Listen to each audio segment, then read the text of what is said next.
അമേരിക്കയും യൂറോപ്യൻ രാജ്യങ്ങളുമായുള്ള ബന്ധം വഷളാവുകയാണ്. പ്രധാന കാരണം ഡൊണാൾഡ് ട്രംപ് തന്നെ. ഗ്രീൻലാൻഡ് പിടിച്ചെടുക്കാനുള്ള നീക്കങ്ങൾ, അതിനെതിരെ നിലപാടെടുത്ത രാജ്യങ്ങൾക്കെതിരെയുള്ള തീരുവ പ്രഖ്യാപനം എന്നിങ്ങനെ നീളുന്നുണ്ട് യൂറോപ്യൻ രാജ്യങ്ങളെ പ്രകോപിപ്പിച്ച ട്രംപിന്റെ ചെയ്തികൾ. ട്രംപിന്റെ തീരുവ പ്രഖ്യാപനത്തിന് പിന്നാലെ അമേരിക്കയുമായുള്ള ബന്ധം അപകടകരമാം വിധം വഷളാകുന്നുവെന്ന സൂചനയും യൂറോപ്യൻ രാജ്യങ്ങൾ നൽകി കഴിഞ്ഞു. ഒപ്പം ട്രംപിന് തിരിച്ചടി നൽകാനുള്ള ആലോചനകളും പുരോഗമിക്കുകയാണ്. വിശദമായി പരിശോധിക്കാം. സ്വാഗതം ഇൻഡെപ്തിലേക്ക്.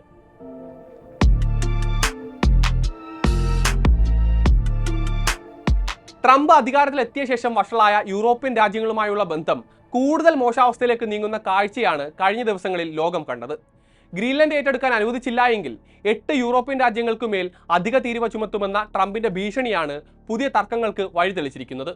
Denmark, Norway, Sweden, France, Germany, UK, Netherlands, Finland എന്നിവർക്കെതിരെ 10% തീരുവയാണ് ആദ്യഘട്ടത്തിൽ അമേരിക്ക ചുമത്തുന്നത്. ഫെബ്രുവരി 1 മുതൽ അത് പ്രാബല്യത്തിൽ വരുമെന്നും ട്രംപ് അറിയിച്ചിട്ടുണ്ട്. എന്നാൽ ഈ നടപടി വെറുതെ വിട്ടാൽ പറ്റില്ല എന്ന നിലപാടിലാണ് യൂറോപ്യൻ രാജ്യങ്ങൾ. ട്രംപിന്റെ നീക്കത്തെ തെറ്റ് എന്നായിരുന്നു UK പ്രധാനമന്ത്രി കെയർ സ്റ്റാമർ വിശേഷിപ്പിച്ചത്. നടപടി അസ്വീകാര്യമെന്ന് ഫ്രഞ്ച് പ്രസിഡന്റ് ഇമാനുവൽ മാക്രോണും പ്രതികരിച്ചു. ഇവർക്ക് പുറമെ ട്രംപുമായി നല്ല ബന്ധം സൂക്ഷിക്കുന്ന ഇറ്റാലിയൻ പ്രധാനമന്ത്രി ജോർജിയ മെലോണിയും ട്രംപിന്റെ തീരുമാനം തെറ്റായിപ്പോയെന്ന് കുറ്റപ്പെടുത്തിയിട്ടുണ്ട്. അമേരിക്കയ്ക്ക് മറുപടിയായി അവർ ഇറക്കുമതി ചെയ്യുന്ന ഉൽപ്പന്നങ്ങൾക്കുമേൽ പകരം തീരുവ ചുമത്തുകയോ അമേരിക്കൻ കമ്പനികൾക്ക് യൂറോപ്യൻ വിപണിയിൽ നിയന്ത്രണം ഏർപ്പെടുത്തുകയോ ചെയ്യാനാണ് യൂറോപ്യൻ രാജ്യങ്ങൾ ആലോചിക്കുന്നത്.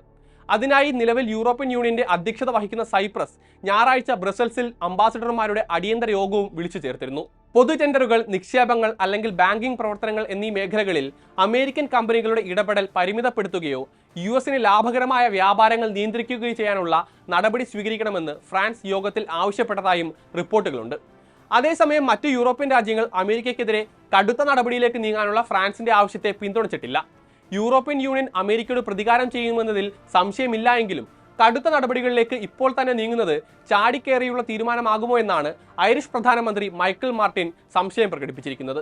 എന്തുതന്നെ ആയാലും അധികാരത്തിലെത്തിയ ശേഷം ട്രംപ് ഭരണകൂടത്തിനെതിരെ യൂറോപ്യൻ രാജ്യങ്ങൾ നടത്തിയ ഏറ്റവും ശക്തമായ വിമർശനവും ശാസനയുമാണ് ഈ പ്രതികരണങ്ങളെന്നാണ് വിദഗ്ധർ ചൂണ്ടിക്കാട്ടുന്നത്. റഷ്യയുടെ യുക്രൈൻ അധിനിവേശം അവസാനിപ്പിക്കുന്നതിൽ ശ്രദ്ധ കേന്ദ്രീകരിക്കുന്നതിനാൽ ട്രംപിനെ പുകഴ്ത്താനായിരുന്നു പലപ്പോഴും ഈ രാജ്യങ്ങൾ ശ്രമിച്ചിരുന്നത്.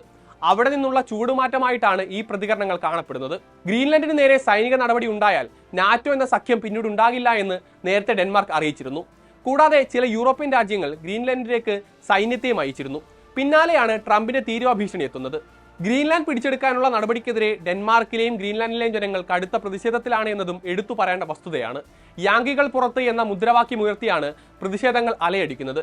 ഈ സാഹചര്യങ്ങളെല്ലാം നിലനിൽക്കെ യൂറോപ്യൻ രാജ്യങ്ങൾ പകരം തീരുവ പോലെയുള്ള കടുത്ത നടപടികളിലേക്ക് നീങ്ങുമോ എന്നതാണ് ഏവരും ഉറ്റുനോക്കുന്നത്.